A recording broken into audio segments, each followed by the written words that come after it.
বিশ্বাস করুন, সামনে একটি অসম্ভব শক্তিশালী অদৃশ্য দেওয়াল আপনার জন্য অপেক্ষা করছে, যেটি ভেদ করে যেতে খুব কষ্ট হবে। কাজে কেয়ারফুল, এখন থেকে সাবধান হতে হবে।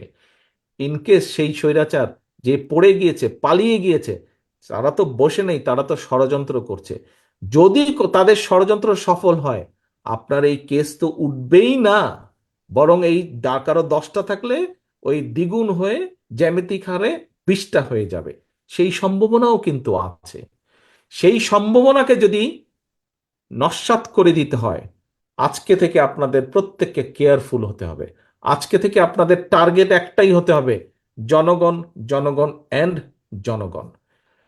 বিএনপি হচ্ছে এমন একটি দল, দেশের মানুষ বিএনপিকে সেই আস্থায় নেয়, এবং বিএনপির সদস্য হিসাবে কিন্তু আপনার এই কাঁধের উপরে কিন্তু জনগণ আস্থা রেখেছে। কাজেই এই কাঁধ কিন্তু আপনি সরিয়ে দিতে পারবেন না, এই কাঁধ আপনাকে শক্তভাবে তৈরি ধরে রাখতে হবে। Public interest and public interest, এর বাইরে যদি আপনি একটু কিছু চিন্তা করেন, প্রিয় সহকর্মীবৃন্দ, ওই ষড়যন্ত্রে পতিত যে স্বৈরাচার, তারা সফল হবে। তারা সফল হলে আমার এই লয়ের সহকর্মীর বক্তব্য অনুযায়ী কেস উঠবে না আপনাদের, বরং মাথার উপর আরো কেস চেপে বসবে, আরো 10টি চেপে বসবে, 20টি চেপে বসবে। সহকর্মীবৃন্দ, আপনাদের নিজেকে যদি বাঁচাতে হয়, উপায় একটাই, জনগণের আস্থা অর্জন করা।